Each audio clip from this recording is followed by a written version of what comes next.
Hello everyone, this is MeatMo27 with another Trinity deck breakdown. Today we're going to be looking at Gradle Control, otherwise known as Goodstuff. The reason it's called Goodstuff is because, unlike a lot of decks that focus on one or two different self-contained archetypes, this doesn't really do that. It just uses a lot of generically good cards that don't have any explicit synergy other than plussing you or specifically removing cards from the opponent.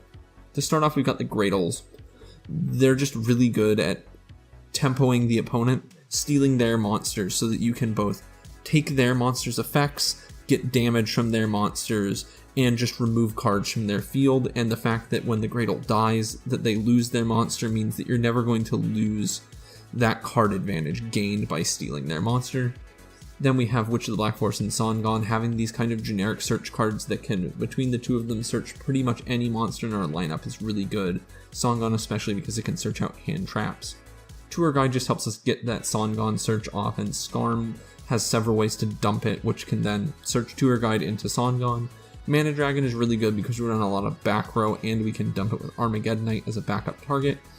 Then we got Cyber Dragon. This is here to out extra deck monsters. You could swap this for something else depending on the meta, but I think right now just having at least one Cyber Dragon in the main deck is very good. Phantom Skyblaster is here to help us climb into those bigger link plays, which can really be good at pushing for game with something like a Boral Sword Dragon. Then we're on Soul Eating Overafter. This is mainly here to search Pankratops because Pankratops is extremely good in game winning on its own.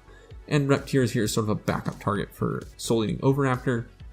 Then we have two hand traps. I think these are probably the best two hand traps this format, although you could maybe switch one of them for Valor, that's debatable.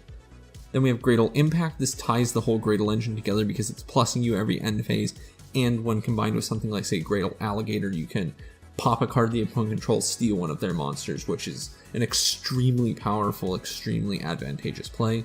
Then we have Desires. This takes a little bit of explanation because you might think that this isn't good in Trinity because your whole deck is one-ofs, but in a deck like this especially, that's not really a concern because you don't have specific engine pieces you're too worried about banishing, so getting that +1 is more important than the lost potential of those 10 face-down banish cards.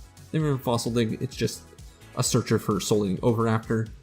We're in Mystical Space Typhoon over Cosmic Cyclone because you're going to be crashing your Gradles into higher attack monsters a lot, so having that disruption without having to pay life points is probably greater than the marginal benefit of banishing the spell or trap, because that doesn't come up that often.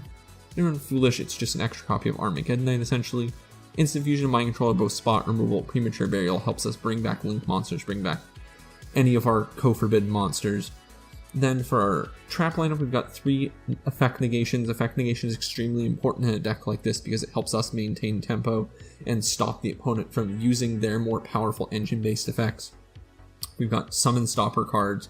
These are really good at blowing out the opponent's big extra deck summon, ending their turn on an empty board and letting us swing in for small amounts of damage and establish an advantageous board position.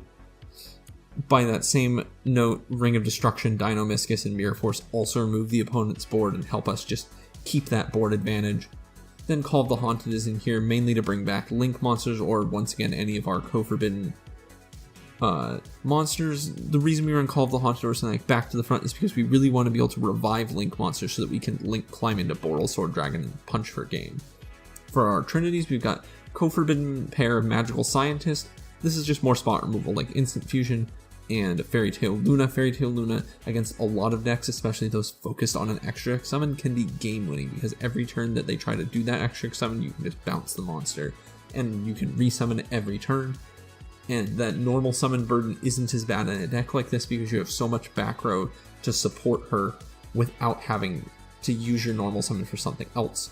Then we've got Pankratops. We have several ways to search him. He's extremely strong. He provides a lot of damage, way more than anything else in your deck, while also giving you that quick effect disruption. Then we finally have Scapegoats. This just really helps us build big link boards and do a cool little combo I'm about to go into. That combo is summoning Curious Lightsworn Dominion. You do it by using 2 goat tokens for Reprodocus, then using Reprodocus to change the type of a goat token it points to something that isn't beast or dinosaur, so now you have a beast, a dinosaur, and any other type of earth monster, which you can then make Curious with. Curious is good here, even though we don't have that many cards of graveyard synergy, because it can help us find a good spell, and when Curious inevitably leaves the field from the opponent's card effect, then it'll float back into something like Premature Burial, or Lost Wind, or Ring of Destruction, or Mind Control. And all of those cards are very good. They might already be in your graveyard, in which case you could pit something like Skarm or Mana Dragon. Overall, it's a very good card. The rest of our link lineup is relatively standard. We just run a lot of the good generic links. For fusions, we just run Thousand Strict and Raijin. I think these are probably the two best targets for Instant Fusion and Magical Scientist. Raijin mainly being here sort of a backup target for if you're going first and you just want to flip it down. That way it won't die at the end of the turn, and if it survives the turn, you can flip it back up, and now you have a once per turn quick effect Book of Moon, which is extremely good at controlling the board.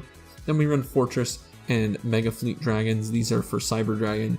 You could probably take out Fortress Dragon if you really wanted to find Ruin the Extra for something else, but I have it in here just because there's some times where there's machine matchups, and having this is very good. For the side deck, I just have some other engine ideas. Mainly a larger Cyber Dragon engine if you were in a more extra deck heavy meta.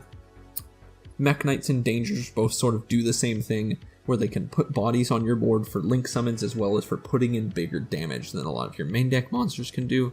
Then just a few extra ideas for good staple disruption cards that I didn't quite make the cut in the main deck for me. Now let's look at some replays.